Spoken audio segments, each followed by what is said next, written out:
It's important. I was talking to a friend of mine, and he was like, "You got so many names. Ah, You yeah, you yeah, should yeah, stick yeah, to yeah, one." yeah, yeah, It yeah. was mostly regarding music, because he Yeah, was like, huh. "Hey, I'm doing several projects," and he was like, "Yo, it's probably best if you just stick with one name. Mhm, mhm, mhm. And it makes it less confusing for people." So yeah, now I'm just like prayers. Prayers, yeah, yeah, Yeah, yeah, that's yeah. that's it.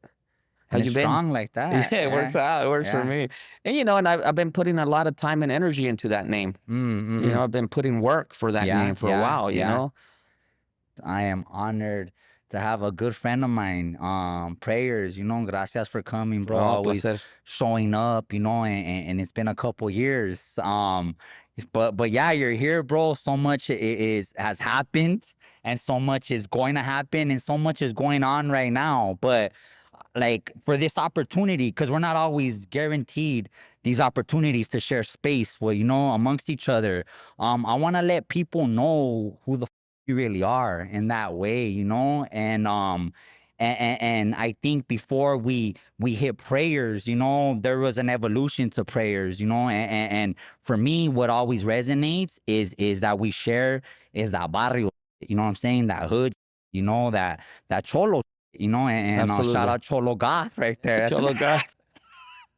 right. Yeah. But I mean, so it's San Diego, right? Where are your roots from? Wherever you want to take us, wherever you want to start. Yeah. I mean, I guess we can start from the beginning. I was born in Mexico, Cotija, Mm, Michoacan, and I migrated to San Diego when I was 4 years old. mm, So I grew up in San Diego, and I got down from my neighborhood, Sherman Grand Hills Park, yeah. at 27th Street, when I was 13 years old. Uh-huh. And I've been from Sherman ever since. And that was a journey in itself. I learned, Right.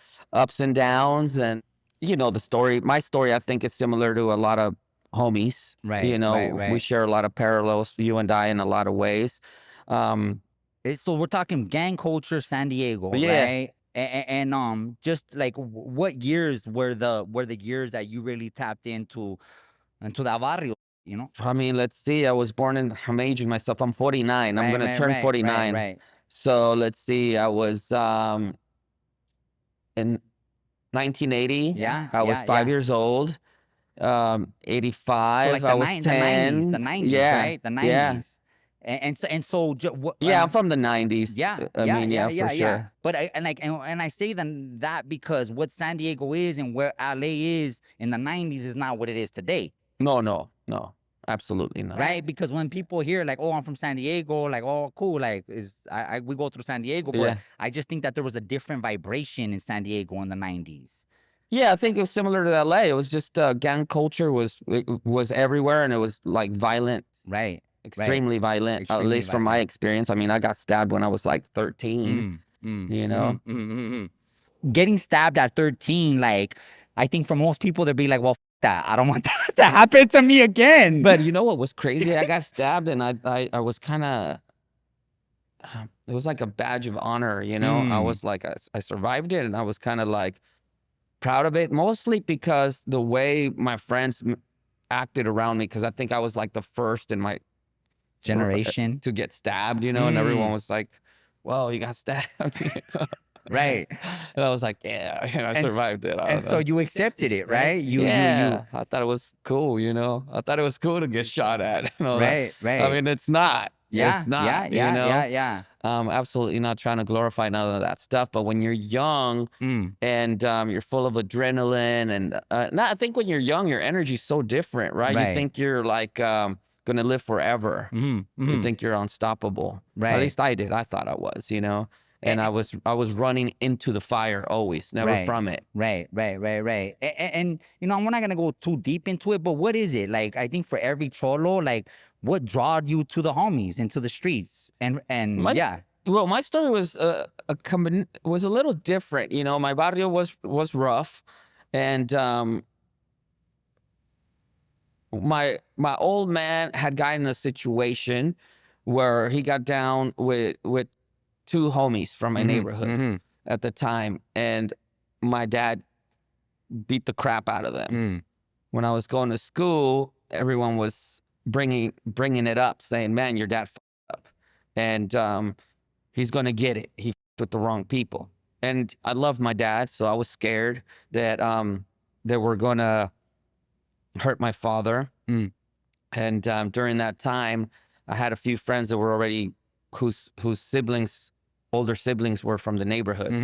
So I brought it up to one of the homies and I said, "Hey, man, like, what can I do to keep these guys off of my dad, or for nothing to happen to my dad?" And it was like, "Well, let me go and speak with my brother and see what, if there's anything they can help you with." So basically, the following day Yeah. at school, he was like, "Hey, man, the only way they're gonna leave your family alone is if you Uh, get in, uh, get down for the neighborhood." And I was like, "Sign me up," yeah. you know.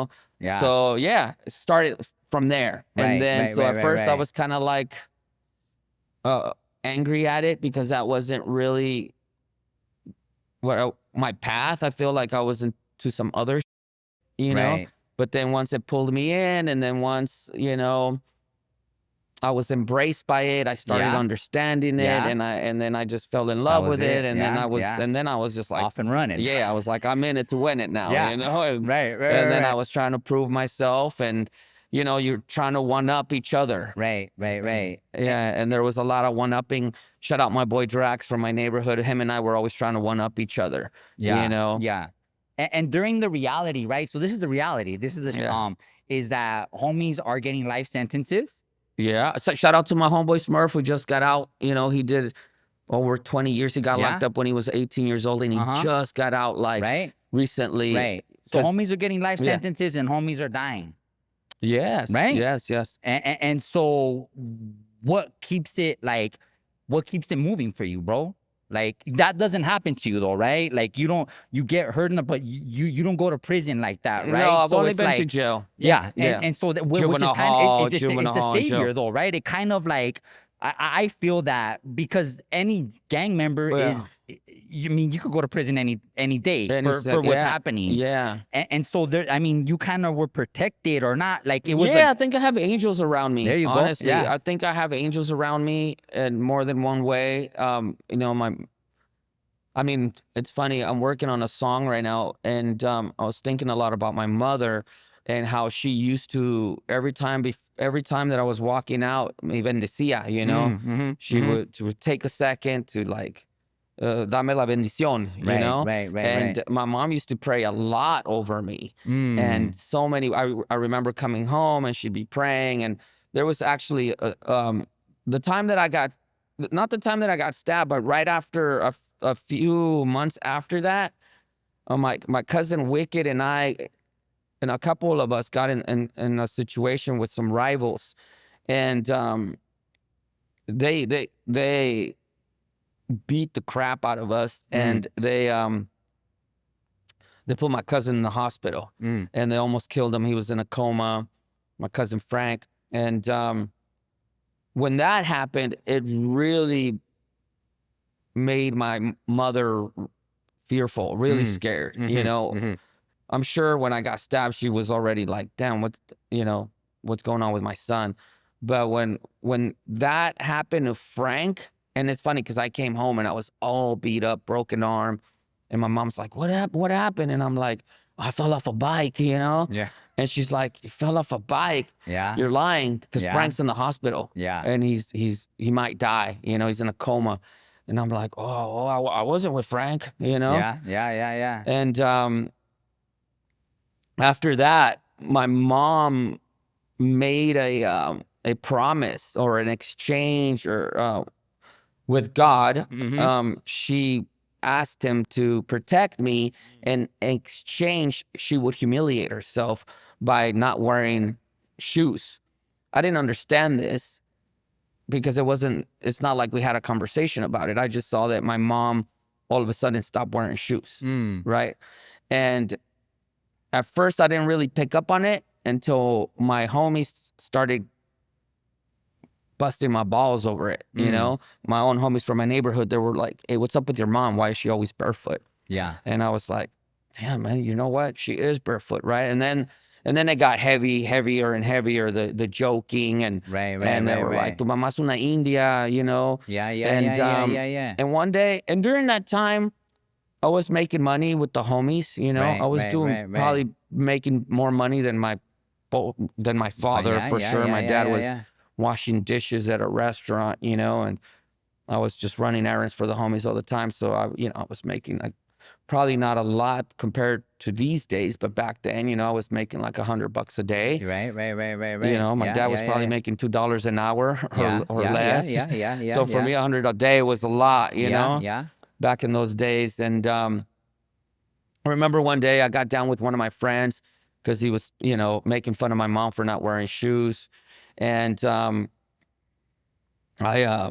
I got down with my friend and I was so upset. I went home and then I saw my mom and she was barefoot Mm-hmm. and I had a bunch of money. I had like always had just Yeah, a yeah, roll yeah, of yeah, yeah. money in my pocket. So I pulled it out and I'm embarrassed to say this, but I threw it at my mom, I threw the roll of money at my mom and I was like, buy some shoes. Like, what's your problem?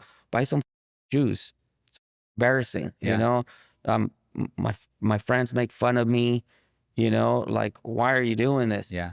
And I didn't realize that my dad was in the kitchen because when you came into the little apartments that I lived in, it was like the living The room living room first, first. yeah, Yeah, and then the kitchen on the and then the side. kitchen on the side. So my dad like heard and saw what I did, and he came out and he's started fighting, Yeah, and he attacked me, and then yeah, and and that. yeah, Yeah, my dad was a big dude, I was a little kid anyways, but he beat the out of me, and basically then he explained it that it was the reason my mom was mm, barefoot was because of me, that like it was her way to protect me. So she mm, had asked God, please protect my son, mm, and in return, mm, I'll humiliate myself. mm, I won't I'll go barefoot. Like, mm, I guess that was all she could offer mm. was going barefoot. Right. So yeah, in a way, I think maybe I was protected by a Yeah, mother's yeah, love yeah, that, yeah. And did you that know, change you, you think? no, no, it didn't hit me right away. No, I was still out there being a knucklehead, Right, right, right, right, I'm still right. getting, well, because it was complicated, right? Yeah. At home, I mean, a lot of the sacrifices I feel even joining a gang that I did for my family.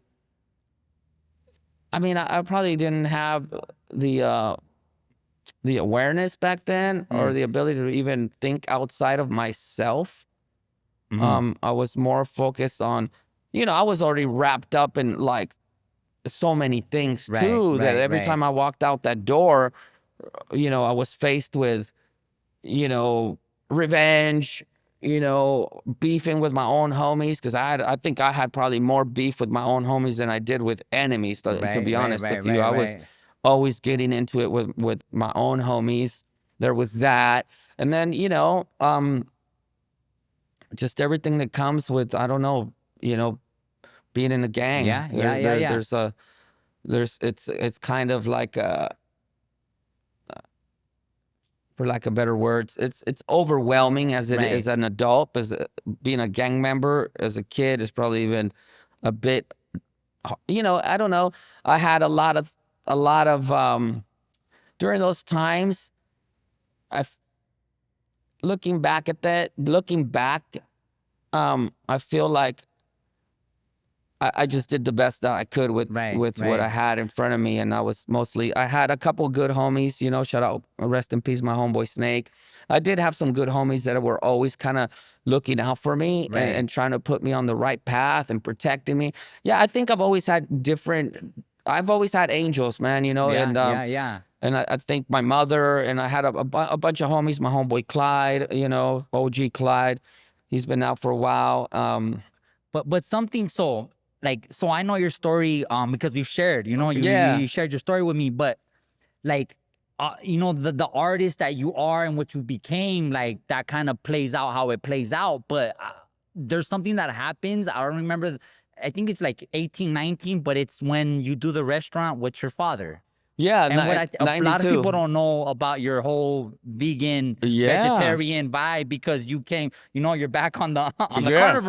carnivore side, Yeah. but you were rocking out, and Yeah. if you want to I've just always been ahead of the game in certain ways. In right? certain So I mean, ways, I don't and know. the first, was this the first one of the first One Mexican of the vegans? first vegan vegetarian restaurants in California. Shout out to my family who runs the restaurant now. It's called Pokey's. That's right. And that came because I was young, right? How old are you? think I opened up that restaurant when I was like There you be, and so 17. that's the thing though, bro. Yeah. Like that. There's the barrio, right? But you're 17, homie, and you're already thinking different, dog. Yeah, I think it would. Yeah, I've always And not been. just thinking different, right? Because and doing different, right? Because it Yeah, doesn't yeah. matter what you're told, doesn't matter what barrio you from, bro. Ain't nobody only opening up no restaurants like that, No, or no. especially like some off the wall that doesn't make sense to our culture Well, at that time. It makes sense now, but at that time, no, I was ahead of the curve, dude, in so many ways, especially for that time. I mean, back then the word vegan wasn't even like how it is yep, now. You know, I give credit where credit is due, and that's because I grew up. So a lot of things, certain things happened for me to even kind of leave the streets, even though I never left them. At the time, my girlfriend, I got her pregnant, so I had a little girl on the way. And when that changed, I think that's really what changed my whole perspective. My cousin had just gotten life. You know, all my homies that I grew up right, getting life. yeah, Um, so and then when my girlfriend at the time got pregnant, you know, when my daughter was born, I was just like, that even changed things, because one thing is for for her your to be girl to be pregnant, one thing pregnant, for the baby to and be then for there. the baby to be there. So I made a, you know, my dad was like, what are you gonna do? You have a baby on the way. You want, you know, you want to keep doing this thing. Look what happened to Frank. Look what happened to Smurf. And I was like, how long can you keep this going? You Uh, know?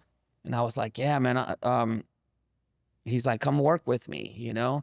And I was like, all right, you know. So I started going to work with my dad at this restaurant called Ole Madrid, uh-huh. and I started as the dishwasher. Yeah, yeah, yeah, yeah, And yeah.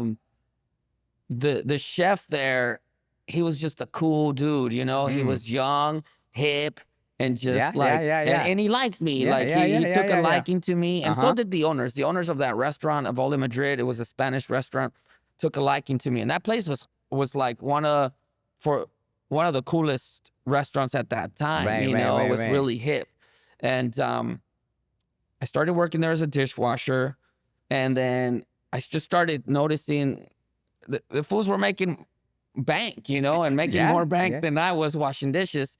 So the chef was like, "Hey, man, you know, you want to try prepping? I can teach you. You know, we can teach you." So I went from washing dishes, moved my way up to prepping, Right, right, and right, now, you right. know, I picked that up really Uh-huh, fast, the uh-huh, prepping. And then they basically put me on the salads. So I was just doing salads, and then uh-huh. and then from salads to grilling chicken and Right, right, right, making, right, right, right. you know, You're moving your yeah, I way was up. moving my way up. I moved my way up all to making paellas, you know, which Uh-huh. was like the top of the list. Right, right, right, And then right. I was just probably at that point I was making way more money than I was making with the homies at the, you know, $100 a day. I started making, you know, Couple like, hundred or oh whatever. no, Yeah. I was, well, when I got to the point where I was making paellas, like I was making probably, I guess for that time, you know, for that time, it was a lot of money, but I was making like probably like 3 grand a month, you Yeah, yeah, yeah, know, yeah, yeah, yeah. which And you're young, I was right? Yeah, young, yeah, you yeah. know. I mean, I don't know. I thought it was a lot of money And back so like, then. no, I mean, so you're like, the homies, I'm getting $100, but over here I'm getting this. Yeah, and And yeah, was that was kind of but well, not only that, I really liked it. I uh enjoyed it. yeah, yeah, yeah, yeah. I liked learning, and I liked being able to kind of connect with my dad on that level Mm, too, you mhm, know. mhm, mhm. I've always loved my dad. I've always looked up to him. So and I liked how, and then, you know, I honestly, looking back, I think I also liked that my jefita was happy, you Mm, know, that I wasn't mhm. on the street. So there was a lot of, because, you know, I've always loved my parents, my Right. family first, even though I was out there doing things. Those things I wasn't doing to hurt them, Right, you right, right, know? right, It right. was just that what I had to do, but none of it was like, yo, I want to scare my parents, Right, right? right. So now you're on top of the food chain, right? You Yeah, made it. And so but what makes you like what was the decisions like, oh I'm open up on. Well, what happened was I really, really thought for, so the chef there gassed me up. he was just like, "You're the You shit." got this. You're the You're shit. gonna do And I this. was like, well, like, look, Yeah, they were yeah, yeah, yeah, yeah. really. So this is what happened. They were those man. They were again angels, Right. angels. So the owner and the chef loved me, right? Uh-huh. They were Uh-huh. like Uh-huh. to the point where because paellas were like one of the hardest things to make. And I got Ah, really good at it. And it was one of the things that took the longest to make. It took right. like an hour, Mm. right? And I had like 50 burners that I was in charge of. So I used to take up all the like 49 of them. Hey, this is our version of the bear right here. so I would take like 49. I would take like 49 burners, and Straight up. I would leave one burner for the guy that made the pastas. Yeah. So Yeah. because the paellas were like Yeah, a that's the couple money $100, maker, baby. you That's the know, that's money what the right money. there. So one day this was my when I finally got kind of recognition or taken really seriously by the owner, and the chef already had love for me. But Right. one day I go up to the chef and I said, "Hey man, an hour of paella is killing me. Yeah. Like I have this idea. What if I do a big batch of like Spanish rice and just cook it halfway? Mm. That way when I make a paella, the rice still soaks up everything, but but I'm not cooking it from scratch." Mm. And the chef was like, "Yeah, that could work. Show me Show me. show me what you want Yeah, how yeah. you're gonna do it." So I did it, and then he tried it and he was like, "Yeah, no difference. This is great." Yeah. So that saved me an extra 30 minutes. Uh-huh. So now I Uh-huh. was cranking these things out, Yeah. and the owner was like, "Dude, you're the and I was like, "Yeah, Yeah, I'm all no. right. I'm all right. I'm all right." And then after that, they would get a kick out of like presenting me as the chef. Ah. So Yeah, because you're like, wow, you're just a kid, I'm right? just a kid. So Little chono kid, just yeah, so they would I remember the first time it happened. The the chef goes like, "Hey, they want to meet the chef," and I'm like, "Okay, whatever. whatever." And he's like, "I want you to go out there Yeah. and you act, Do your thing. yeah." And I'm like, "What?" And then the What? owner's Yeah. like, "Yeah."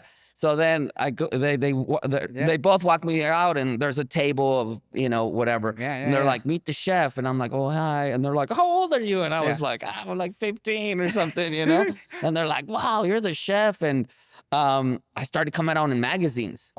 Hey, Yeah, they were the like, "Yo, food magazine, food critics yeah, and shit. San Diego Home and Gardens," Oh, wow. Yeah, and yeah, so I was like, I was getting articles and yeah. Yeah, yeah, magazines, and yeah. they were gassing me up, Yeah. So I was like, I really thought that was what I was gonna do for the rest of my life. I was like, "Oh, I'm just gonna, I'm gonna be in a I'm gonna be a culinary. chef." Yeah. Yeah, I was like, "This is where it's at," and Chef Ramsay better watch out, and I homeboy. really I loved the environment. Yeah, yeah, I yeah. loved it, and it was social, and Yeah, I don't know, yeah. I really enjoyed it. And then one day, um, the chef's like, "Hey," because he loved going to different places to open up new restaurants, and Mm. he wanted now to go to New York and open up a new restaurant. Mm. And he was like, "Rafita, I'm gonna go to New York, but I'm gonna leave you in charge. You're Mhm. gonna be the man here." And I was like, "Damn, for reals?" He's like, "Yeah, you're gonna get paid better. You run the kitchen, you know how to do all this." And I was like excited. So that went on for a little bit, and then the owners ended up selling the restaurant to this football player from the Oh, Seattle Seahawks. shit. He was like retired and had all this money, so I invested in that restaurant.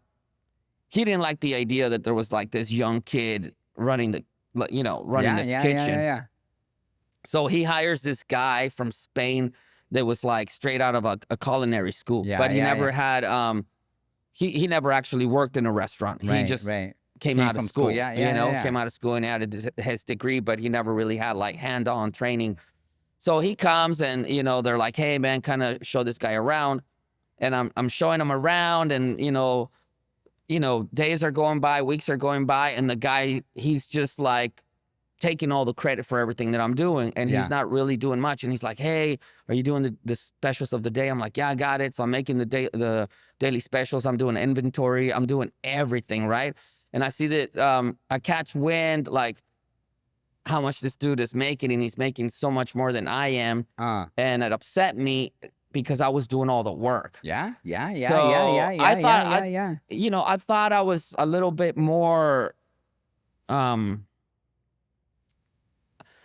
I thought that I was more valued, Mm. you know? Mm. So because of that, I thought I could have a conversation with the new owner. So I went up to the new owner and I was like, hey, listen, man, this is going down. This guy doesn't know he's taking all my credit. I'm the one that's running this place. You know, I do this, I do that. I come in early. I don't clock in until, you know what I mean? Yeah, And I'm yeah, just yeah, like, yeah, yeah. you know, because I love that. I really love that place. Mm. And the owner just looked at me and he's like, that's cool, man. You can pack your bags and go. And I was like, it just like Mm. shattered me, right? Because I had this ego and I was like, oh, you know, I'm the and he was like, you can go, Yeah, you know? yeah, They fired me. And then when I went, then they got rid of my dad. And I was like, oh man. And this was yeah, like yeah, and this was like yeah. in December, like a couple of weeks before Christmas, you know? Fuck. So during that time, I was just giving money to my mother and money to my daughter's mother. That's all I was at, to my mother and to my baby's mama. I was just that's where my all my money was going. Mhm. I was working like 6 days a week and sometimes coming in on Sundays and I was working like 12-hour shifts, Mm. overtime. So I was making a lot of feria, but I was Yeah. never spending it Yeah, because I yeah, yeah, never yeah, went yeah. out. So I thought that I could just go and get another job somewhere else, and I tried other restaurants on the strip, Gaslamp Quarter. Now a lot of those people knew me, but they were like, "Nah, We don't need we don't we need don't you. need Yeah, you," yeah, you yeah, yeah, know. yeah, yeah. So that was really hard for me. And then um, I went home and I was like, "Man, what am I gonna do?" You know. And my dad was like, "Why don't you just open up your own? You know, you know how to do it. You've been running that kitchen over there, and I'll help you. I got your back." And I was like, "Man, you think I can do that?" And he's like, "Yeah, you can do it, you know?" So I was like, "Damn, but I ain't got no feria, you know? I ain't got no money." And my mom literally gives me like, you know, all the money that I had been given her. She had Yeah, been saving to put it in like a shoebox, you know? And she's yeah. like, "Here you go. This is all the money you gave me." And there was like 30K in there, Mm. you know? And I'm like, Mhm. "Oh, okay, okay, this is real." This So is then yeah. there was, you know, I started looking for little spots and I found this little spot. Now they call it East Village, but back in the days it was just called downtown. Found this little spot that had closed down and had a kitchen in it. Yeah. So I called the number, you know, and I know how to run a kitchen, but I didn't really know how to The like business part of the it business and yeah, yeah. side of it or Yeah, how yeah, to yeah. even open up a business. But Yeah. so I call the number, the guy's like, "Yeah, come in," and you know, set up my I go in and meet up the owner of the restaurant of the building, and he's like, "Dude, you're a little kid, but I have my little magazines and I have all my no, but this is Your me, resume. you know, here's my resume." And he's like, "Oh, okay, that's cool, but like, You're do, still do you know how to run yeah.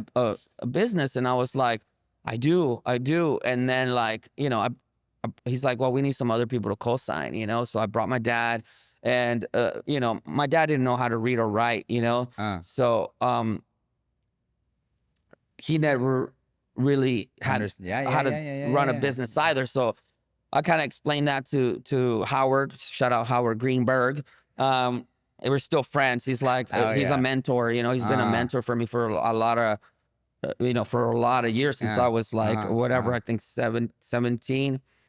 Um, so I basically Howard guides me through the process, Yeah. and he says, "Hey, listen, um, uh, um, do you know what to do?" And I'm like, "I don't." And then he's like, "Okay, I'm gonna give you a list of things to do. You got Mm. to get an accountant, and then you got to get this business license, and you got to go here, and you got to get a fictitious name, and you got to, you know, all these Yeah, yeah, things." And yeah, I'm yeah, like, yeah. "Oh, this is so complicated." Yeah. So he gives me this list, and he gives me a couple leads of like an accountant. I go to the accountant. The accountant she's been with me all my life now, you know, since she does all my business, Yeah. and so the accountant helps me, you Yeah. know, Yeah, yeah, I go yeah. get the, you know, electricity and water put in my name and all this stuff. And I start fixing the building. And then next thing you know, I run out of money and I don't have enough money to open up the business. So I go and I hit up some of my homies from the neighborhood for a Yeah. quick loan. And they're basically like, I think probably a little bit upset with me because they're like, 'Cause you left a little because, bit. yeah, because Yeah, they're yeah. like, "Man, you're a square now, you Yeah, know, yeah, you're over yeah, yeah. here, you know, trying to do this thing." And they're basically like, "Yeah, we'll give you the money, but you got to let us like come in, come in and do our thing there, like slang, slang whatever. and Yeah. so get out of there. And I was like, nah, I'm not trying to do that. And they're like, well, there's no money. Yeah. And Yeah. that kind Yeah. of bummed me out, you know what I mean? Yeah. I Yeah. was like, Yeah. damn, Yeah. Yeah. it's Yeah. like that. You got, I've been stabbed, I've put in work, you Yeah. can't Yeah. lend me some Yeah. Yeah. money. Yeah. Yeah. Yeah. And Yeah. and it, Yeah. Yeah. and it comes with strings attached. Yeah. Yeah. Yeah. Yeah. Yeah. It kind of upset me a little bit, Of course. because I had done a lot of stuff for man, I Right. did a Right. lot of Right. stuff Right. for the Right. Right. neighborhood, Right. Right. so Right. I Right. was like, Right. come on, man, you're gonna, you know, Do it like that. do me that way. Yeah. So I said, sold my car. So I sold my car, and I had 2 cars. I had a little truck and a little. I had 2 little cars. I sold the cars, and that gave me enough money to buy the food That's because I right. didn't have. That's I right. was ready to That's open, but I right. didn't you have didn't money no to money for the for food. the food. So I bought the food, and then I hit the ground running, and it was hard. It was. I mean, I'm just giving it to you in a nutshell. Yeah. Yeah. Yeah. It Yeah. has Yeah. a Yeah. lot of. Well, you know what? I just want people to how if it's kept in the cut or it's not. Yeah. The moment when you're going to Smart and Final, Oh, because dude. wait, what you Yeah. missed is I used to skate. So listen, yeah, I was skateboarding before I was a cholo. All right, You all know right, what I'm all saying? right. Of So, course, right, for right, sure. I right. grew up Okay. skateboarding. All Yeah, right. Yeah. But you have the food. So this is what There you go. happens. I don't have enough money to get the food delivered, right? Because there's a Delivery cost to fee. there's There's a delivery fee.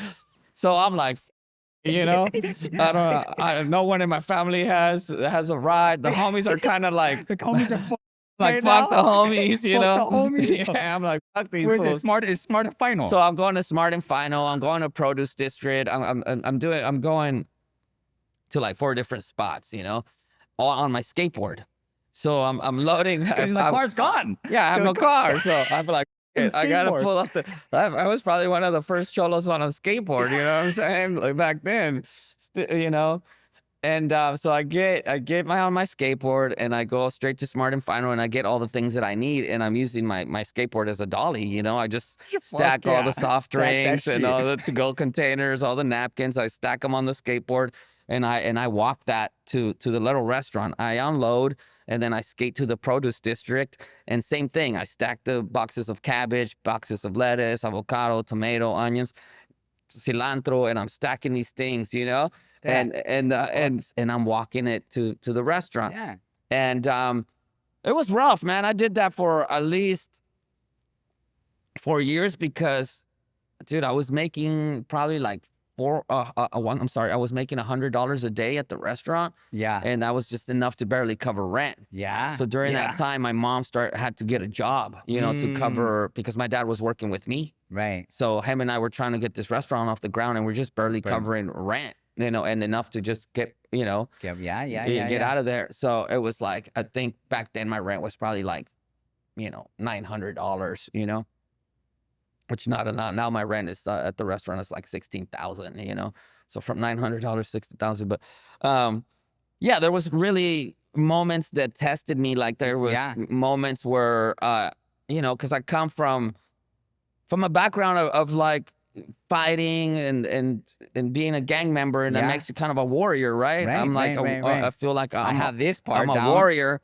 And then now I'm on a skateboard with all my produce and sometimes like the skateboard would hit a crack or a little rock and all my produce would just, I'm also, burning the candle both ends. So like I'm tired most of the time too, because I have to, get up like 5 a.m. and then I'm there till like midnight cleaning and then back at it. So I'm kind of burnt. There would be days that I would be really tired and I'd make little mistakes where like, wasn't paying attention. The skateboard would hit a crack and all my produce would just fall off the skateboard. And you can imagine a box of tomatoes and avocados just going into the street, cars running over my produce. And I'm like trying to pick up whatever didn't get smashed. And yeah, it would bring me to tears sometimes. I'd be like, dude, what am I doing?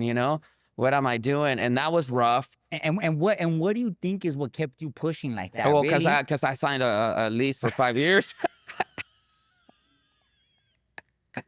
That's all it was. I was like, and I was just counting the days. I was counting the days. I'm like, as soon as the I'm done. I'm done. gonna go. I'm done. But I'm yeah, out of yeah. here. And I think that's the thing. Like a lot of people from our community don't understand. I They have kept these pushing. dreams, aspirations, but then Yeah, when the reality that we're not educated like this, and yeah. that it's not even just a lot harder. We just don't understand the whole uh, every Picture. the Yeah. whole Well, picture, yeah. that what it People don't really know how the sausage is made, right? They just see the success and they're like, I can do that. Shit, it's easy. Then right, right, right, right, things did turn around. I was doing that right. for a long time and I was struggling. Mm-hmm. And then, I did that for 4 years. I mean, it got to the point where I was like, lost my baby's mom. I felt like my homies didn't like me, and people didn't really come and support. Like my own homies wouldn't come to my restaurant to like Yeah, eat. yeah, Some of them did, but like very, yeah, so I yeah, was yeah, like, yeah, damn, yeah, and yeah. people. So there was that. So I had a little bit of like, I was jaded and I was tired. I think it was more I was just more really, really tired. And there was moments where I was so tired I would walk home from the restaurant back to my well, it got to the point where like I would walk to my house late at Yeah. night and in a nutshell, I was in a dark place and I used Mm, to contemplate suicide, right? Because mm, I felt like my world had fallen apart. I went mm. from it's just the highs and lows, Yeah, and then I yeah, was in yeah, a really yeah, low yeah, yeah, yeah. point, and I was young, and I would think I was just so tired, and I would And how old do contemplate you suicide. think how old are you at this time? Just At this time I'm probably like 18, 19. and like everything that you explained, that's what like it's all happening in such a short time though too. Like these Yeah, big baby, barrio, dad being jumped, yeah, right? Restaurants, and learning to, yeah, and it was all like, yeah, you're still so young while all this is yeah. happening. Yeah, and I mean, I think looking back now, I think I liked being at the restaurant Ole Madrid because I had mentorship there. Like the chef was a mentor to me, the Yeah, yeah, owner, yeah, yeah, and then yeah, when I yeah. opened up my little restaurant, I felt like Howard was a mentor to me too. He would check in on me and was like, "Yo," guiding me, kind of like Yeah, angels, yeah, always kind of yeah, guiding me, like, "Hey," they would help me out. yeah. And yeah, it got rough, and then my mom used to tell me, "Why don't you just close it down? Just close it and just go get a job, go back or whatever." And I was like, "I can't because if I signed The a 5-year lease, lease. 5-year lease, so if I do It's that, gonna I'm it's still gonna gonna owe that money. Yeah, yeah. I'm still gonna owe it. So even if I get a job, it's gonna go to pay for The the rent over Yeah, there. So yeah, I'm just yeah. gonna see it through." And I don't, I think around the fourth year, I started making the restaurant just turned around. It caught on. So during that time, I was a lot of my restaurant for whatever reason got really popular with all the young like punk rockers and all the kids from that scene. Mm. Because and I had a lot of and I think it was because I started Like, doing the vegan vegetarian thing and that scene like those kids gravitated to that. towards it. And was that your first introduction into the punk? Is that was the introduction of the punk scene? Well, no, my introduction to the punk scene came way before that when I was, Okay, going okay. to middle school Yeah. and all that. And then I joined a gang and then I kind of was in both worlds. Mm, But I had a lot of friends in that world, shout out mm. my boy Eddie Castro. And So Eddie was like in a lot of bands, Mexican homie too, Chicano's mom and gangs. I mean, Eddie was dope, but he was in the punk scene and he was in this band called Guyver One. And he's the one that was like, "Yo, man, you need to make a tofu burrito and this and that and blah blah blah." Mm. So he kind of put me on game, and I was Yeah, like, "Yo, yeah, let's yeah, do yeah. it." And then I started doing that, and that's what made the restaurant take off. Yeah, And yeah, yeah. then, and also I was young, so I was in that scene kind of because all those kids would come in, and then Yeah, I would yeah. have shows, I would have events in my restaurant. Right, I was right, just trying right. everything, Yeah, yeah, yeah, yeah. And then after like for like fourth year, the restaurant just turned around and I started making a lot of money. I went from $100 to making like from 5 to 10 grand a day, and I got employees, and I bought my mom a house when I turned 24. Mm, mm, mm. I bought myself a house when I was like 27. Bought an apartment complex. I just started dumping my money in properties. Boom, boom. And then I was like, well, I guess I'm gonna keep doing this, Right. you know? But and so you tapped into it earlier, like, but how were you feeling inside? Like, was this all what it was meant to be at that point?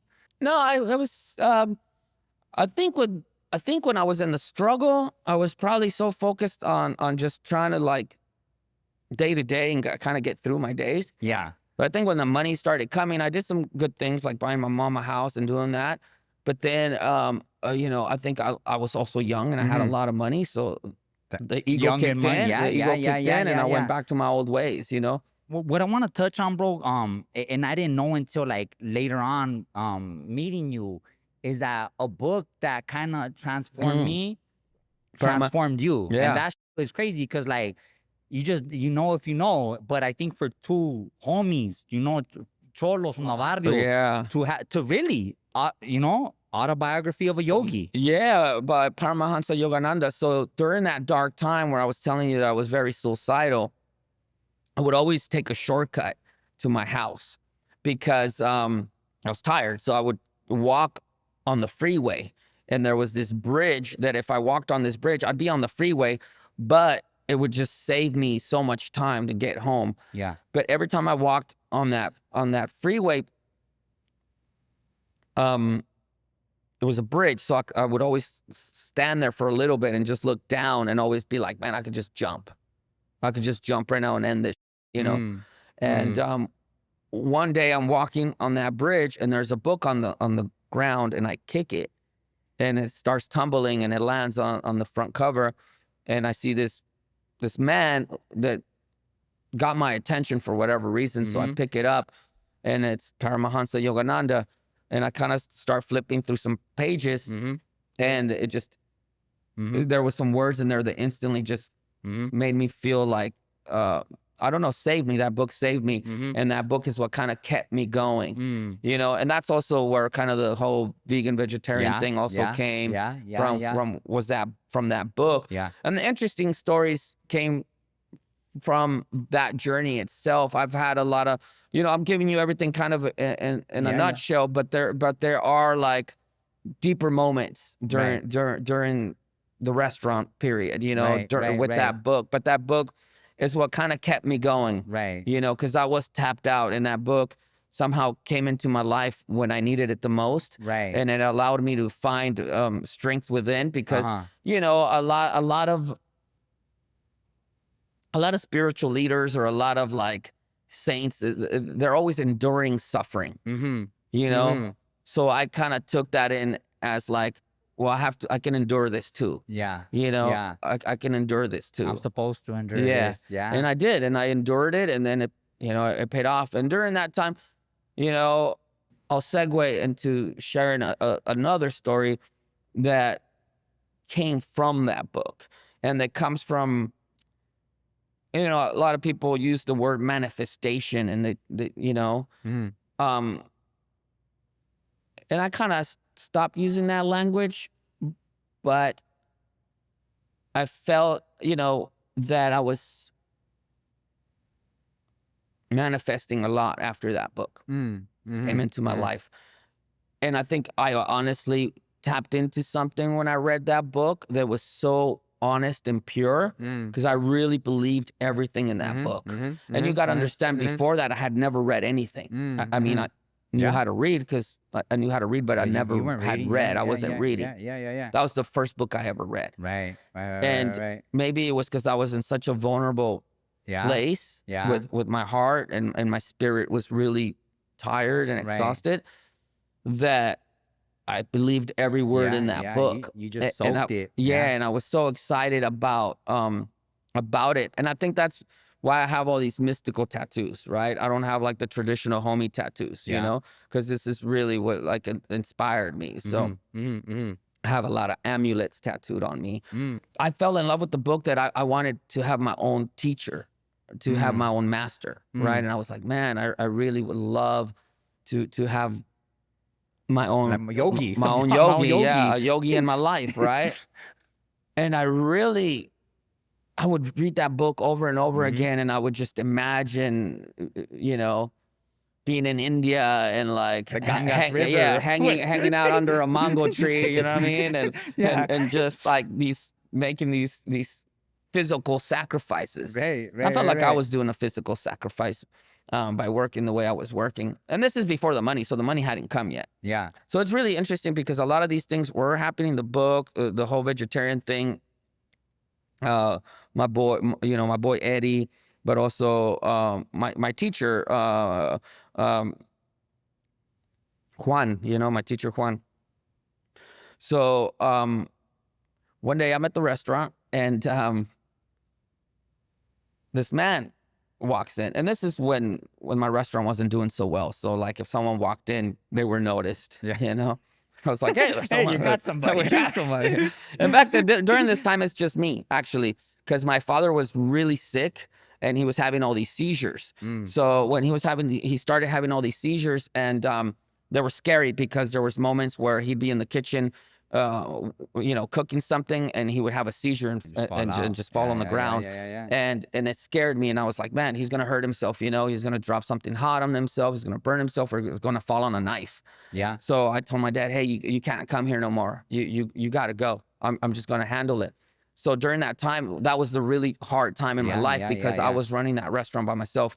I was the waiter. I was the I was the bus boy.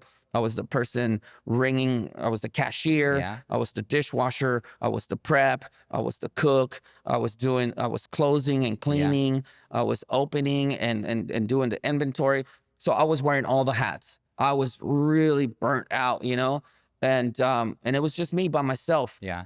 And almost, I don't know why I almost left that part out. I guess that's kind of the reason why I was so depressed, because I was just, Done. I was done. I was burnt, and find this book, and I want to meet someone like Paramahansa Yogananda. Yeah. And this man walks into the restaurant, and he looks like a saint. He's just all in white, long beard, hair in a bun, and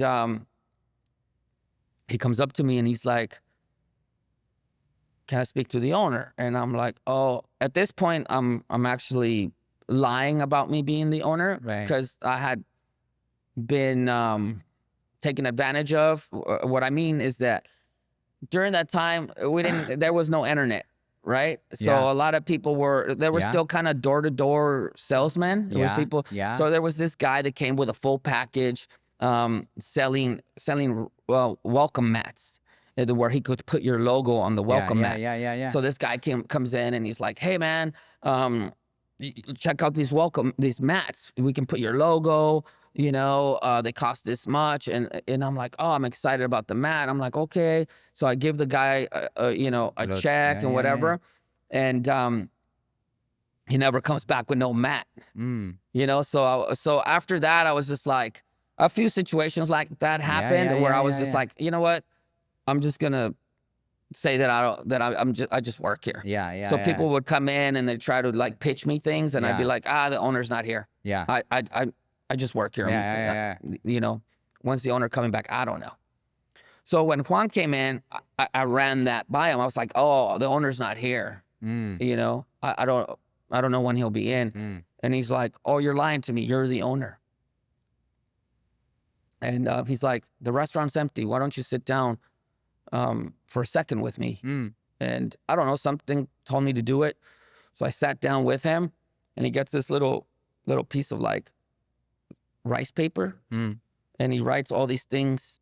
And sometimes I feel like this was a dream, but it wasn't, because my siblings and my father and my mother used to remember, like, hey, what happened to your friend Juan?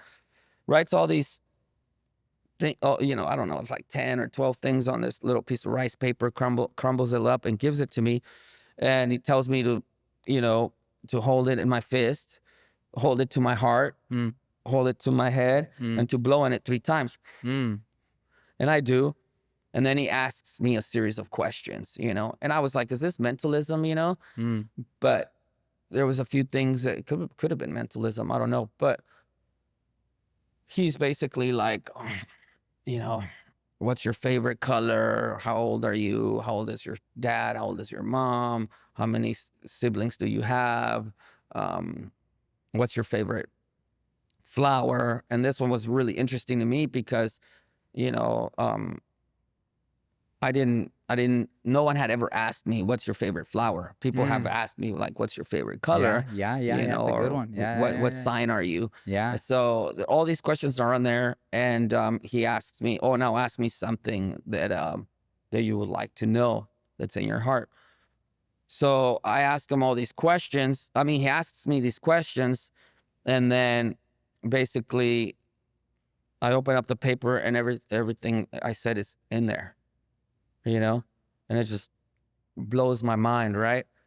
And he's like, I've heard your cry, and I'm here Mm. to teach you. Yeah, yeah. And he was my teacher for like 4 years, and I studied under him.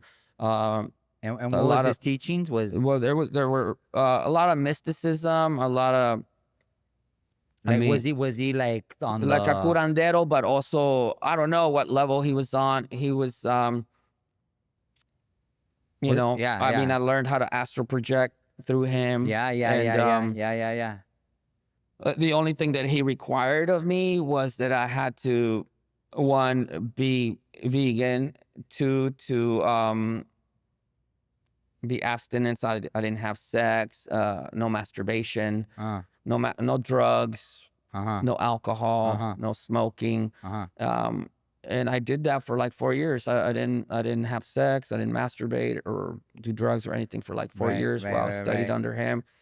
And I got to the point where I got to the point where I could really like finish people's sentences, Hmm. because I think I was vibrating at such a high Yeah, yeah, yeah, frequency yeah, yeah, and yeah, doing all yeah. the breath work that he had taught me and Hmm. stuff. And then we were doing, I mean, he was really interesting because he also believed in like demons and just those types of, Right, right, right. These other world yeah, experiences. yeah, and Yeah, that yeah, part yeah, always yeah, kind yeah, of yeah, tripped me yeah. out a little bit, Yeah. but we had a few experiences with that where he's really interesting, because he never charged people for any of his work. He was kind of like anti-money, never Yeah, was yeah, like, yeah, I yeah. need Just money. offerings, like offerings for Yeah, and I don't even know where he lived. He used to just come over to the restaurant, and we would have our yeah, sessions, yeah, and yeah, then yeah. like I'd feed him, and then he would leave. But there was moments where at this point I had just gotten a little car. I was getting on my feet, and he asks me, and this is all in a nutshell. There's Yeah, yeah, yeah, obviously a yeah. lot. It goes a lot deeper, but he um he asks me if I could take him to help this woman whose daughter had been getting harassed by little creatures. And I'm kind of like, okay, sure, whatever. And I had Yeah. gone to a couple of these things where like people are speaking in tongues, and he's helping them, you know pull these extract these demons out of them. And I'm a kind of observing, but I'm also kind of like still very skeptical, just Yeah, kind of yeah, like, is yeah, this yeah, real yeah. or is this a show? So we go to this woman's house who's in the middle of nowhere, and she lives kind of out in the country. Mm-hmm. And basically, this little girl is getting scratches on her face and her body, and the little girl saying, "Well, these little creatures are scratching me if I don't give them what they want, and they want like jewelry and they want certain things." So the mother's thinking that he's always like, "Yeah, this is real. This is the truth. This is Right, really right, right. happening." And the mother was like, "Well, She might be lying, she right? might be Yeah. lying, but I'm also putting mittens on her, Uh, and she's waking up with the mittens and she still has the scratches. uh. And now I'm afraid that, the little girl goes to school, that, Yeah, yeah, yeah. They're gonna yeah, they're yeah, going to yeah. take the kid away Yeah, yeah, from yeah, yeah, her. yeah. And she was, she had that fear, and she found through the grapevine, heard about Juan. Juan doesn't charge or anything, like I said. So everything's from his heart. So basically, he's like, "Yeah, she's telling the truth. This is happening." I'm like, "For reals? Like, for reals?" And he's like, "Yeah, for reals." And he doesn't speak that way, but he's like, "Yes." In this an insanely way, he Yeah, said. he's like, "Yes, Yeah. she's telling the truth." And I'm like, "Okay." And he's like, "I need you to do something for me. I need you to, tomorrow when you go do your produce run, can you get me like 6 or 7 items that are all green, like a pepino, cucumber, a squash, um, tomatillo, um, a lime, uh, California pepper, and I forget what else. A bunch of green vegetables, Vegetables. and he Right. wants them to Right. all be premium. No nicks, Yeah. nothing Yeah. on Yeah. them, Yeah. just high quality. And so I do. And then basically we go back and he tells the lady, I want you to put all these. We had a brown paper bag. He tells the lady, put your daughter to sleep um, when you see the tip of the sun setting, and you put this bag next to her head, right? And wake up before the sun rises. The minute that you see the tip of the sun, run in there, get the bag, close it, and remove it from the daughter, and then we'll be here in the morning.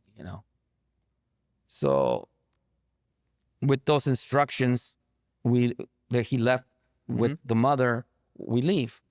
And during this time, like, it was really interesting. I still have these weird habits from Juan, where whenever I walk into buildings, I always turn to the right. I always enter places and I move directly to the right, and I exit that way. If that makes any Yeah. sense. Yeah. Yeah. Yeah. Yeah. Yeah. So we do that. We enter and we leave the same way.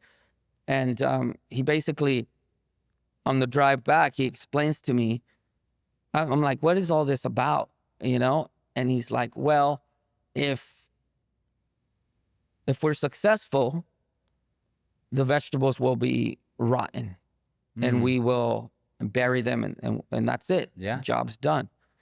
If the vegetables are as we left them, then I have to roll up my sleeves and I really got to go in hard. Yeah. And I'm like, all right. So we go back the next day. That bag, I still get a little weird when he puts the bag. We arrive in the morning and the bag is in the kitchen, and I can already. I mean, the bag is already like wet from the bottom, from the vegetables Yeah. spoiling. Yeah. Yeah. And Yeah. he's Yeah. like, open it, and I open it, and all those vegetables are rotten, Wow. right?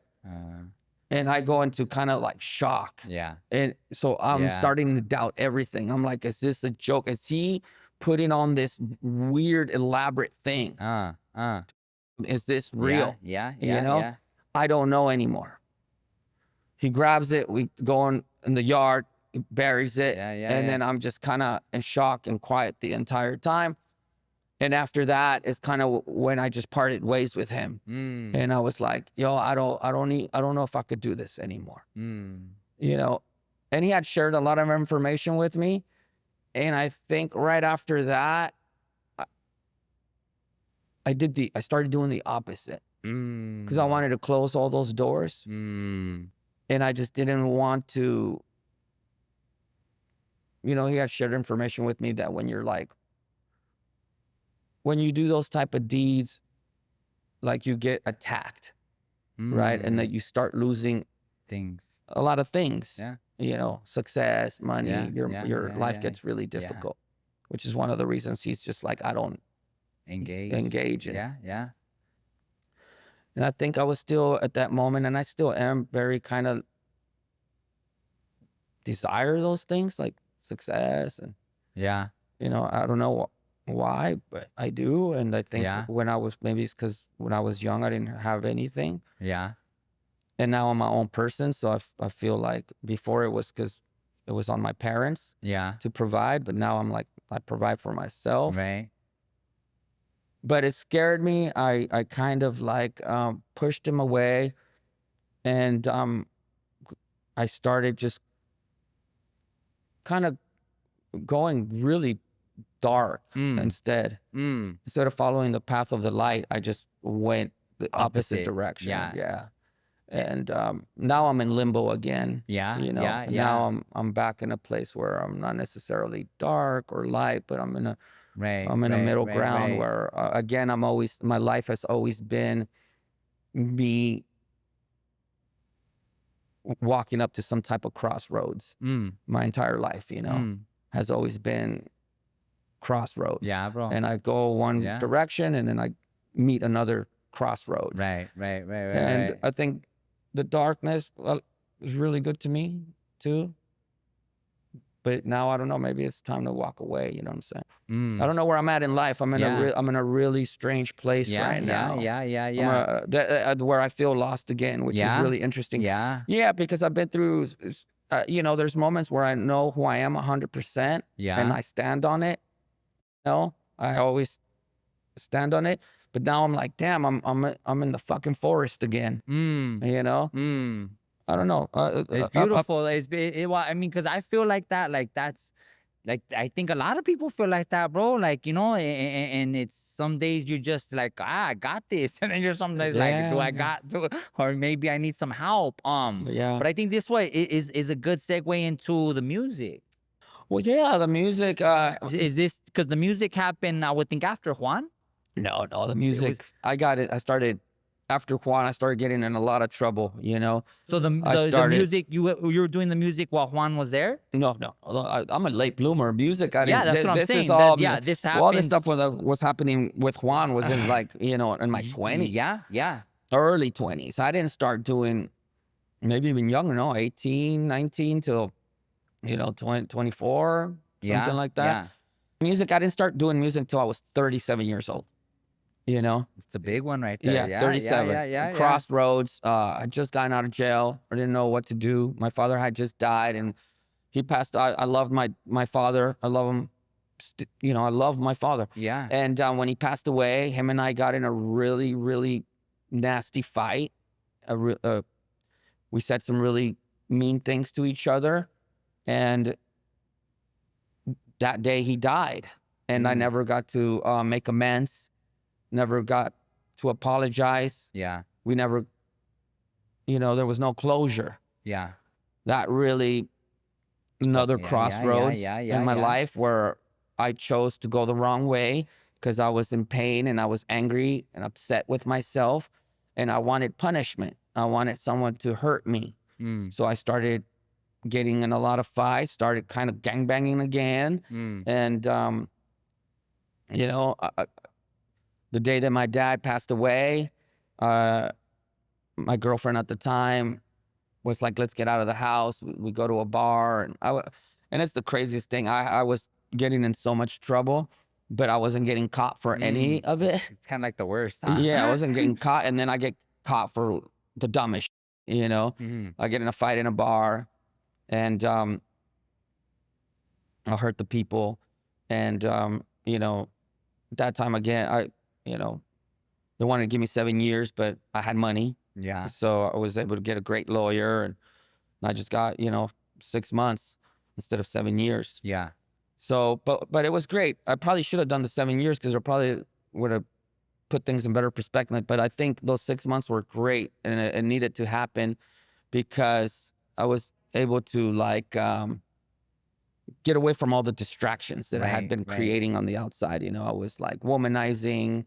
I had a lot of girlfriends and I was like drinking and things that I never really did. I was almost doing the opposite of everything Juan had taught me. Mm, mhm, mhm. I was getting in fights all the time with random people just crossing the street, Yeah, just like literally yeah, crossing the street. Someone would look at me like, "What are you looking yeah, at?" yeah, And they were yeah, like, yeah, yeah, "I'm not even looking at you," but yeah, I yeah, was yeah, just yeah. angry and in pain. So going to jail allowed me to kind of reflect on things and Right, and going to jail gave me peace right. because in jail I had my father appeared to me in a dream. So my dad came to me in this dream, and in that dream we made peace with each other. Mm, And that dream was that conversation that him and I had was as real as this conversation that you and I are having. Like I mm, could see him, I could feel him. mm, And he was like, "I love you. It wasn't your fault. It was my time to go." And I blame myself because when I was supposed to be taking care of my dad. mm, And I left him because of the argument that we mhm. got into. So he he, he left him on his bed and he choked on his vomit. Mm. And I felt like if I was there, that wouldn't have happened, Mm. you know? So I was really upset at myself for Mm. that. And I had been, I was taking care of him. Me and my mom were taking turns, and this had been going on for like 4 years of my Mm. mother and I taking care of my dad. And, my dad had lost control of his body, of his body. And, he would soil himself and stuff. And I used to change him, I would Mm. change him. I would make him baths. Mhm. And one time I was, he had soiled himself, and I think he was probably embarrassed looking back at it because, Yeah. Yeah. and I was just tired too. And again, I didn't have the foresight to understand that maybe maybe we should have just hired a nurse and have someone Yeah. else do it instead Yeah. of Yeah. me. But I did it because I just wanted to be close to him. And I thought it was a great opportunity to just be like, look, I love you. I'm here, with Yeah. you. And he one of these times he soiled himself. And I was uh, I was I think it was my fault. I was just like, hey, Dad, you got to let me know when you soil yourself because you're getting a rash. Yeah. And you can't be just sitting in that. It's bad for your skin. But he probably didn't even know that he soiled himself. Yeah. So I make him a bath, and I'm cleaning my dad, and his privates are full of, you know, Yeah. and I have to touch his Yeah. privates, Yeah. and I'm washing them with soap, and he's like holding on so he doesn't fall. And I'm washing him, cleaning him, and he goes in on me and he starts calling me names, and he's like, You're you like touching my."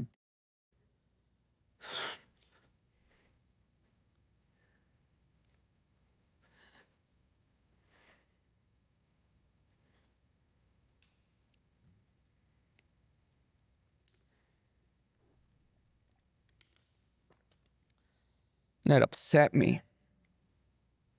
And I was like, you know what?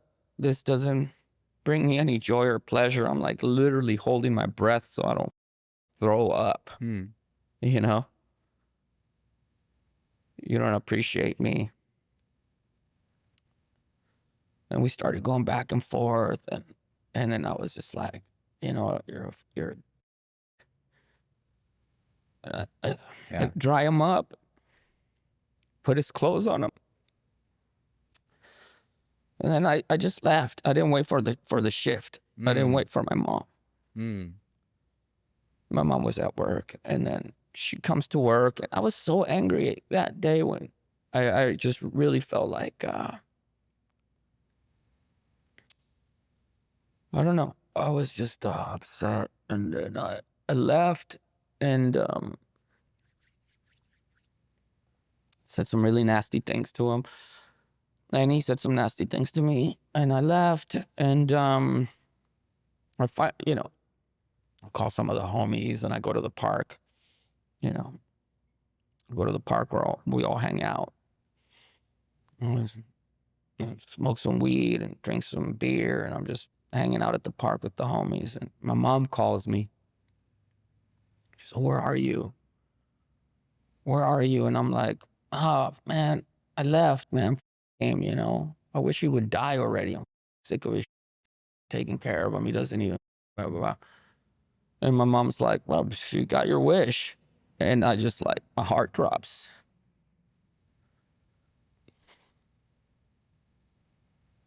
And I'm all up, Mm. I'm drunk and high, and get in my car and I drive all crazy, make it to the house, and my dad had died. Mm. And then that fork in the road, Yeah. and Yeah. then I chose chaos. Yeah. And then my life unraveled before me. And, Uh. I was in a really weird place because I had a lot of money because the restaurant was doing really well. So I was able to just really consume everything, Everything. and I was consuming Everything. everything. Everything. Just Yeah. like, so, that me up, Yeah, yeah. but then going to jail, like I said, I was able to make amends with my father. Mm, He appeared to me, and he mm, was just like, I love you. yeah. Stop blaming yourself. It was my time to go. Mm, Had nothing to do with you. You're my son. I'm proud of you and I love you. And mm, these are things he never said to me in real life. yeah, yeah, But I felt him, I felt yeah. him to my core. And Right, when I woke up, I, right. I thought jail was a dream. Mm. That was your transition into music. Yeah, well, when I got out of jail, I just I didn't know what to do. I was again lost. I was in the forest and I didn't know, I was in limbo like I am today. And Mm, I didn't know where to go. mm. So I had a house and I ended up renting that house to my brother because I didn't want to go back to my house because I just didn't want my homies to find me or to come you know, and then so what I ended up doing, I moved into my mom's garage. Mm. I just moved into my mom's garage. I didn't want any responsibilities. I didn't want the restaurant. I gave the restaurant to my siblings. I just gave it to them. I just let go of everything. I Mhm. just was like, I don't want no responsibility Mhm. with anything. Mhm. So I moved into my mom's garage and I started just kind of like reading and just getting to know myself a little bit more. And I started writing a lot. And I think Mm. a lot of those writings became poems. Those Mm. poems became songs. And then I started, I don't know, something was like, I want to do music. And I started watching tutorials on YouTube on how to produce. Oh yeah. And then I did. I just, Shout out to YouTube. shout out to School of YouTube. And I got, A star is born. yeah, Shit thanks from to YouTube. YouTube. Absolutely. Yeah, when I got myself a synthesizer, I got Fuck myself a yeah. little micro Korg, and then I got So myself, were you right? And you just hit the right. Were you yeah, writing before? Were you writing no. poems? No, that was that was Yeah, it. yeah, I was just trying to, I mean, I think it started probably in jail where I was just trying to like, I also did a lot of therapy. I've been in a lot of therapy even before, I think I was lucky when I was really young. My mom would always find little programs Yeah, in the yeah, neighborhood, you remember those programs when they were trying to get kids out of gangs and yeah, stuff yeah, like yeah, that. yeah. So I did a lot of those programs And because I that's a think I big went to thing. juvenile hall when I was like the third, maybe, I don't know. I wasn't even yeah, I was gangbanging already. So I was always those kinds of people were always around, Right, trying to right, help and right, stuff in right, the right. community. Uh, but I never really, but I remembered like some of the tools that I Right. was offered, but then I was like, oh, maybe I should put these to use now, and I would start writing, and I was just trying to kind of, I don't know, I was just trying to make sense of things, if that makes any sense. Yeah, no, I mean, and as a fellow writer, like I think it's, I mean, it's a therapy within itself, right? Like Yeah, getting those ideas on the paper, reading hearing yeah, so for sure. But it was Chologa that kind of was, yeah. 'Cause and they like came is this from what it. people don't know? Like the Yeah, music that yeah. I make came out that you write was something that was all it was the first of its kind, really, right? Yeah, Like created my own lane, created my own genre of music. I think a lot of it comes because I didn't go to school for music, so I didn't have like the training. I was never really writing, so everything was just very honest right. and kind of, for lack of better words, um, rough Mm, mhm, around the mhm, mhm, edges. mhm. You know, And for people that don't know, like, and I think for me as being from the same culture, like, really what the music was is like what is it like? Was it punk? Is it punk? Or what would you consider I mean, like if you were to yeah. mesh it into like, Well, a lot of people throw the word like post punk okay, or just a bit, or dark wave okay, or cool. synth wave. Right, right, right, right. And I didn't really identify with those terms because Mm-hmm, I mm-hmm, mm-hmm. really, my Right. world was different. So I created the genre, which at the time before it was called Cholo Goth, it was called Kill Wave, Mm, because a lot of those genres of music used the term wave, like synth wave, dark wave, new wave. Kill wave. So I was like, yeah, I'm making electronic music, wave music, but it's urban and it's from Chicano and it's a homie. So I would call it Kill Wave. So my first album was SD Kill Wave. And then that transition where people was like, what's Kill Wave? And then I was like, it's kind of like Cholo Goth. And then that took over and made more, people could wrap their mind around it a lot easier when I would say Cholo Goth. Do you remember like the first response to it? Well, the first positive or negative? Because there was a lot of negative. The first response was negative, always negative. A lot of negative. Yeah, that's our answer right there, right? Negative, like for a long time. And then one day, the people that mattered. Took heard it and were like, yo, with this, want to take you on tour. And it was like a really big band. It was called The Cult. Shout out my boy Ian Ashbury from The Cult. He took me out and that changed my life. That's like what really, kind of put me on the map. And then after that, people like Travis Barker started reaching out and, people that that are doing their things and are, reached out. Of course, everyone in my community, San Diego and the hood, were kind of like, this is crap. But I think it's because I get it too. It was like so new. That's what I'm saying. It was so new that people were like, "What is this?" And it takes a minute for it to sink in. Yeah, and I think for a lot of like cultures, no, I'm the pioneer now. Everyone's copying me. I know. Is that sometimes people are scared to step out. Communities are just used to it's safe to just listen to the same over and over, and that's one of the things that I love about you is like you're not scared to step out. No, not at all. I mean, listen, I'm not. I really dress like it's Halloween every day. You know what I mean? Like, but yeah. I mean, it's funny because the reason I think I had so much freedom to do it was also because I knew who I was inside, and I was always, and my homies always kind of knew who I was, and I already was kind of prepped and trained to what was gonna come with it. I was like, well, I'm gonna fight somebody. Someone's gonna talk. And I was already doing that. Anyways, I was already fighting all the time. I mean, to this day, I can go to the neighborhood and there's somebody there that I'm probably gonna fight me. You know what I mean? Because it's just people don't like it. People don't like change, or they think that you're misrepresenting, or that you're like, hey man, you're making us look weird or bad. And I'm like, no, I'm making myself look weird and bad. You're making yourself look, you know what I'm saying? Yeah.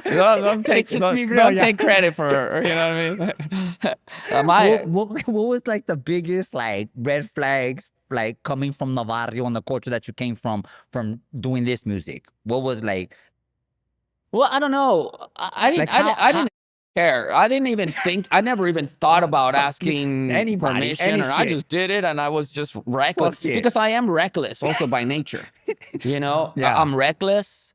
I'm my worst enemy. I always run towards the fire, and because of those things, I never really was like, do I need to ask permission to the home? Can I do? No, I just did what I did, and then I was like, whatever happens, happens. It's better like ask for forgiveness instead of permission. You know what I mean? So I just did my thing always, and there was homies that were like, a lot of it was weird too because it was never to my face either. It was very rare. I think the only fool that ever said anything was my homie Drax, and he ended up later on like kind of coming around and apologizing and said, I don't know why I did that. You've always been the homie. You've always been down. We know your heart. I don't know why I just started hating on your music, And I was like, yeah, because I get it. I'm not making Chicano rap. No, I don't even know how to make Chicano rap, even if I wanted to. This music is really honest and authentic and pure. It comes from my heart. It's not. I'm not pretending to be anything. I'm not trying to be anything. This is not. I like this. You're like, I like this. Yeah. Well, it's not a disfraz, I'm not playing a character, So for me, it was like, I don't even think someone could have came up with this character if they wanted to. You know what I'm saying? So it's really, I felt like, hey, I don't know what to tell you. You know what I mean? It's like, and I was already kind of like, again, I also always had think I've always just been completely transparent, even when I was gangbanging and doing all my things, and I've always just been very transparent and honest, you know, with myself and with People around you. me, Right, you right. know.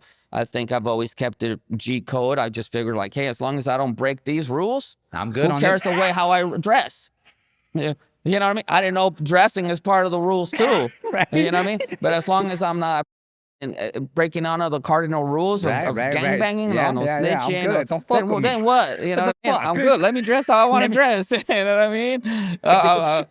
You Yeah. know, I've kept the G for how many That's years? I it, know a bro. lot Yeah, of you ain't. homies that are crazy looking, hard as, and Just they're no longer no good, and I'm yeah, good. yeah, yeah, You yeah, yeah, know, yeah. and they look like, you know, they don't look like me. Yeah, yeah, You yeah. know? All right, so you tapped into music, you learned the music, right? But I think Yeah. what sometimes people don't know is that you became a fucking performer.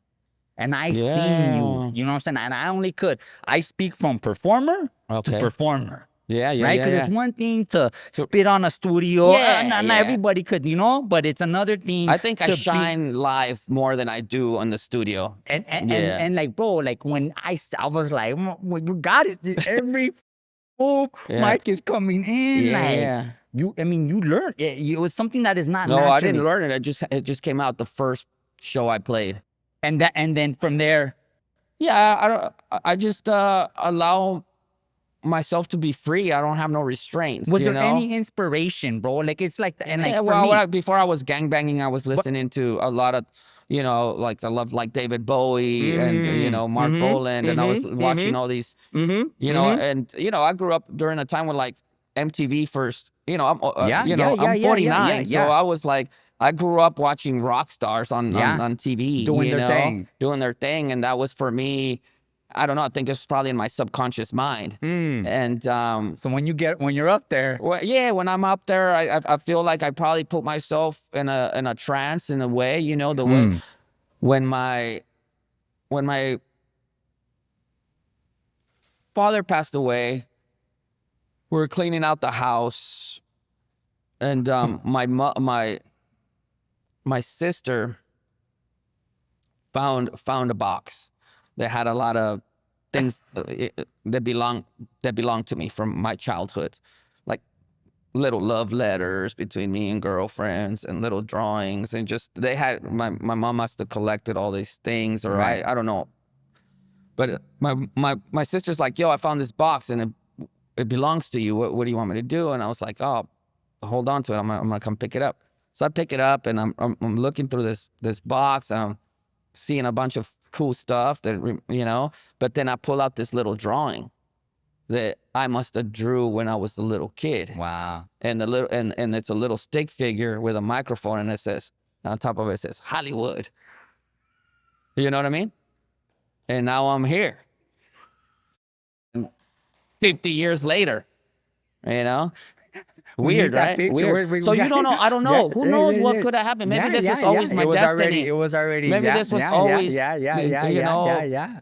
the plan. Right. But because of my circumstances and where I grew up, and who knows, maybe what if, you know, maybe it is, you know, who knows, could have, would have, you know. But I think also those other things were really necessary in order for me to create the music that I make, because the Right. music that I make, it is Chicano, but it also is drenched in mysticism, Yeah. and it has a Yeah. lot of hidden language in there, Right. you know, that only those that understand that language, even though it's in English, they don't, they know, you know. Yeah. And I Yeah. know when the magicians are around in my shows, because there are certain ways to communicate, and they're like, oh, I heard that, you know, and it Yeah. makes sense. I remember when you know, because I studied that for a long time too, you know, the occult. So a lot of that is always, you know, I'm a lot of Yeah. things, you Yeah. know. I've Yeah. had a Yeah. lot Yeah.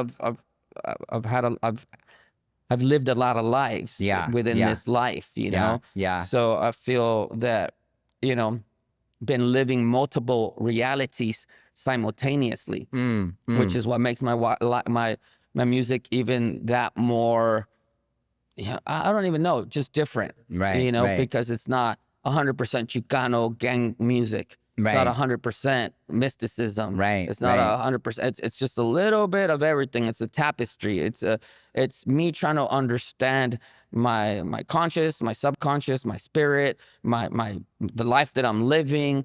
It's all just really tailored to me. I'm just Figuring it out. yeah, I'm just having a conversation with Yeah. myself Yeah. and reality. And I outgrow things too, Mm. Like Like the snake, you gotta shed yeah, like sometimes. the snake, you gotta shed your skin, and I outgrow things. There's songs that at the moment in life there were I'm like, yeah, this is what I am about 100%.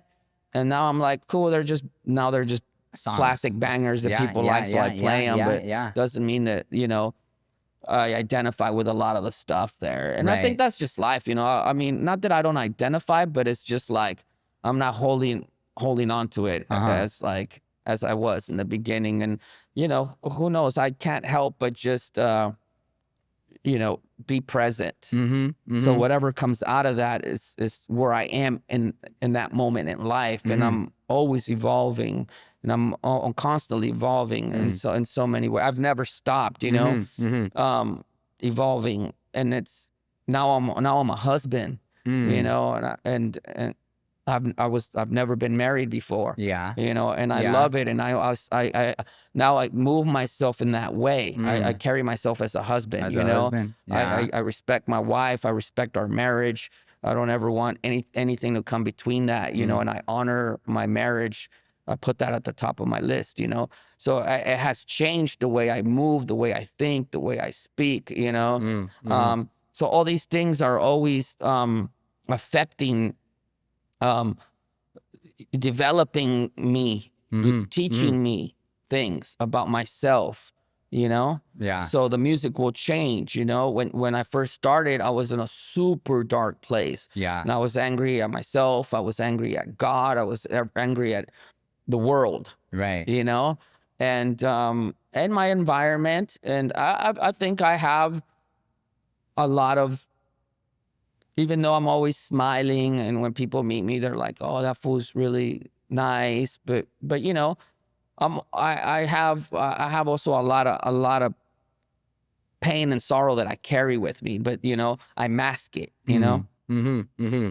So you're in LA right now, but you're not here all the time. But so Hmm. you're here making music, right? Yeah, it's good. And so I mean, where is it at right now? What are you trying to find? What should are people be expecting to hear? Is it an album or where? I mean, Yeah, or I have a few ideas actually that I'm really inspired and excited about. So, I think my last album came out in 2021. mm-hmm. So it's been 3 years, Yeah. and it's all right. I moved to Indiana, and I've been busy family life, and for me, everything has its time, Right. and that needed its time. I Yeah. needed to honor my family. Yeah. And now I'm like, okay, now that I've settled into that, now I'm ready to.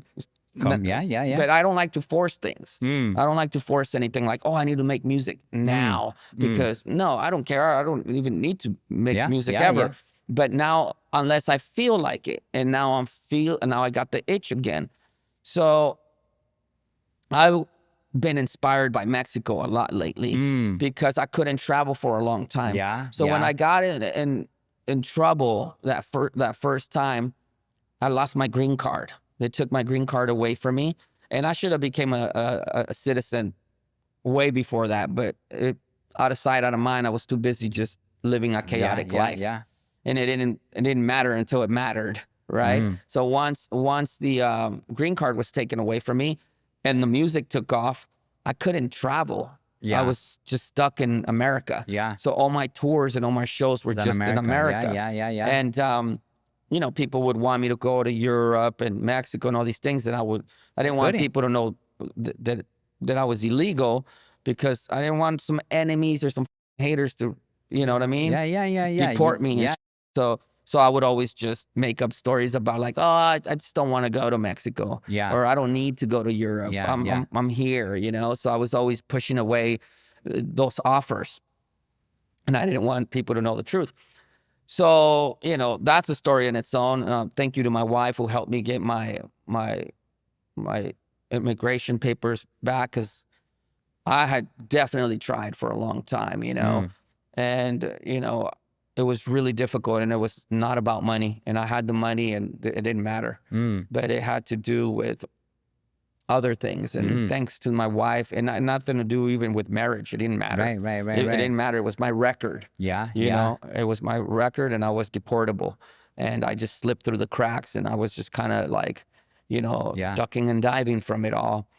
And my wife was honored by the Latino Dukakis, and when she got her award, basically they were like, we love you, Kat. If there's anything we can do for you, please let us know. And these are people in government. And my wife is like, well, my husband over here is a up, and he's gonna get deported. And if he ever gets caught, and if he does, that's gonna change the dynamic of our family. Yeah. Because we have to go wherever he goes. Because that's my man.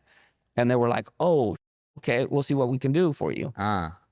So that conversation helped out in so many ways, because they were able to get the governor, Jerry Brown, to give me a pardon, like a full-fledged pardon, right before he left office. So they got them to give me this pardon. That pardon, I needed more than the pardon, but that pardon was a piece of the puzzle. To get it going.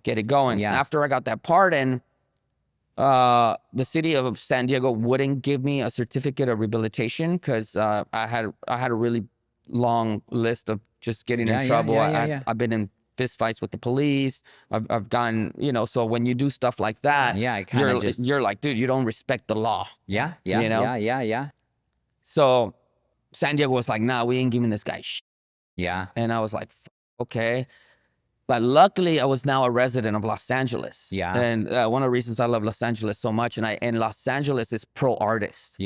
It's a city that knows that they need artists. They know that that's how they make a lot of their money. And that's what Los Angeles sells. That's their resource, is art. So Los Angeles was like, yeah, don't trip. We'll give you that sap. So I went. There was literally the judge and the district attorney, and all of them were like, "Yeah, no problem. We love you, dude. Get over. Come on, here you go, go. Invite us to your next show." Honestly, it was phenomenal and so easy. So I got with the pardon and with the certificate, and shout out Father G, from Boyle Heights, because he gave me a letter too that helped out a lot. Shout out Homeboy Industries. So I took all of that. And that is what got me in front of immigration judge. Because you see, they keep all the branches separate. So just because I got pardoned by the state, that don't mean shit to that's the last call. That's the most important call right there. So it's everything, and that's why they divide everything, right? They keep everything make it separate. As complicated as possible. But at least those documents got me in the door. To get a conversation with a judge. He wanted to deport me. He was like, F this dude. F this dude. Because on paper, that looks... But for whatever reason, the district attorney for ICE was like fighting for me when she should have been opposing me. But for whatever reason, she had my back. So I had my lawyer and the district attorney both fighting for me. To the point where the judge even told the district attorney, do you know what your job is? Do you know who you represent? And she was like, I do, but I believe this man deserves a second chance. So he threw his hands in the air, and he was upset over it, and he was like, fine. So I got my green card back. And now I'm a citizen. That took a while too. But so when I became a citizen, that opened up the gates for me to tour outside of the U.S. So I went to Mexico, and I started having amazing shows, bigger than the ones I have here, and I think my biggest market is Los Angeles, and I can probably do like a 15 capacity room, but in Mexico I'm doing like 3,000 capacity, So that opened up my eyes, and a lot of it organically. I had done my last album, and I did 2 songs in Spanish. Yeah. Not for any Yeah, reason. yeah, They just like came for out you. that way Yeah. because I was thinking about my dad and all the things that he used to share with me, all these dichos, and I just put them into a track, and that track did really well for me in Mexico. And it did really well for me here too, in the sense that I started noticing that my audience was no longer just goths or cholos. Yeah. It was like regular Yeah. working Yeah. class Mexican Yeah. people. I would look in the audience and it's like, whoa, that person Wasn't here before. wasn't here Yeah, before. Yeah.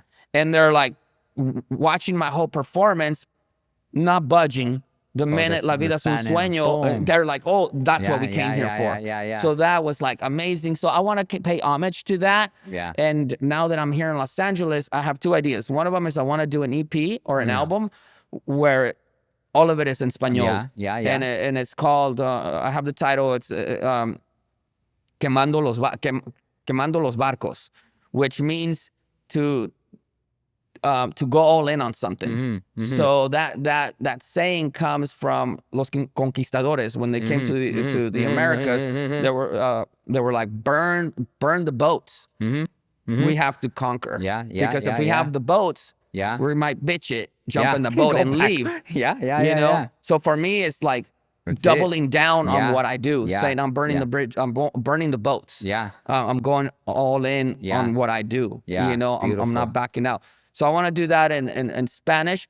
Also, there's a lot of amazing LA bands, and California bands that are doing what I do or close to it. There's a lot of little dark wave, post-punk bands that are bubbling. And I kind of want to do like a Prayers Presents where I select all these indie bands, smaller bands, and have them do the track, then I get on the track and do like a Prayers Presents EP or album where I showcase all these upcoming artists that I love and I with. So I don't know on the title, I don't know. It depends. If it's all LA, I might call it LA Dark Wave, because I have SD Kill Wave. Or it might just be California something if it's all, or I don't know, maybe I'll just do all the bands that are, from there's a lot of amazing bands that are like coming up right now that I listen to. I want to acknowledge that, like what people don't know, like right here in LA, and as a Angelino, native Angelino, we don't accept everybody.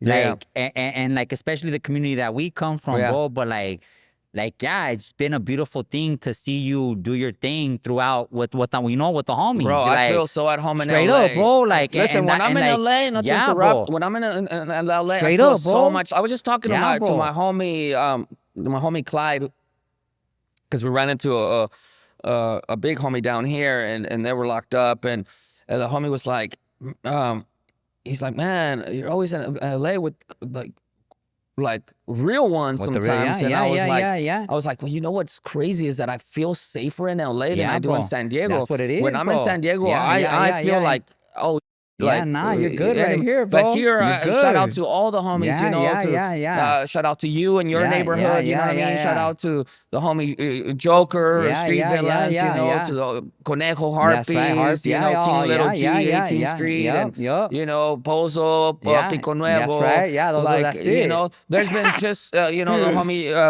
rest in peace, Panto from Venice, homie Bobby Norwalk, and all the homies. There's just so much love when I'm here.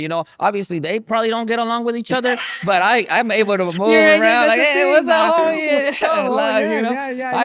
I love it's LA. Beautiful. It's really, and there's nobody before you that really came. Like, that's there the thing. Isn't. Listen, absolutely, because.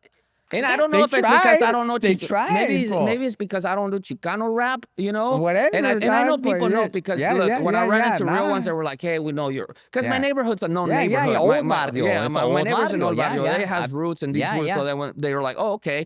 And like I talked to all my homies that are locked up. They're like, man, people always ask if you're real, and we're like, yeah, that's the homie. So then when they see me, they're like, oh, okay, we know you're real. We know your homies. You know your homies. Yeah. So, LA's been amazing to me, man. It's definitely, I want to say, it's my second home. That's right. Yeah. I love it here for so many reasons. it's been really good to me for my career, you Yeah. know, and so in so many ways, in ways that like, I mean, you know, I think everyone comes here because it's the dream, For the you know. vision, the Like, dream. yeah, Yeah, I yeah, got yeah, yeah. another homie that came here, and I told him a long time ago. Shout out my, you know, my homie, Mr. E from Fools Gone Wild. You know, he's That's from right. San Yeah, yeah, Diego. yeah, You yeah, know what I yeah, mean? yeah, yeah. And I was like, "Hey, homie, you're hella dope, but you Yeah. need to get out of SD because you need to go to LA, Yeah, and yeah, yeah. that's where you're gonna This is pop where off." it's at. And he was doing his thing in SD for a long time, homie, a long time. Yeah. Then he came out LA just, and he's Boom, all boom, whatever he boom. sees, he's like, "Dude, you were right." And he came to LA, Yeah, and yeah, off to the yeah, races, you yeah, know. yeah. So I don't know. Again, I guess it's because LA, you know, it's for artists. Yeah, You yeah, know, it truly is. just It like the truly courts are. You yeah. know, like I was saying, there's a lot of you know, not that you can't do it in other cities. You know, Mhm, obviously mhm. all cities have Yeah, but there's magic right here that but has there's been here magic since the here. beginning, and Absolutely. if you're able to tap in, then you're good, right? Yeah, yeah, yeah. Yeah. And it's funny because I've never had to check in. I just go in, people just show love. They've Yeah, always been like, "Yo, that's the homie," you yeah, know. yeah, yeah. Um, I think, and also I really I I just have always shown love, you know. Mhm, mhm, And I mhm. think that comes across, and people, you know, they know it's Yeah, sincere. And yeah. you know, yeah, I love LA. You know, it's been a good city to me, man. It's you know, my wife, my Right. son was born here. Yeah, You yeah. know, I mean, yeah, Thank you, Simon, bro. Simon. Do any you wanna What else do you guys want to know about me? Yeah? You know, All right, cool. Yeah. If you wanna you're good? see, I'm ready. All I'm right, good. done. Gracias, bro. Well, thank you so much, Of course, bro. carnal. All Ya right. sabes, un abrazo.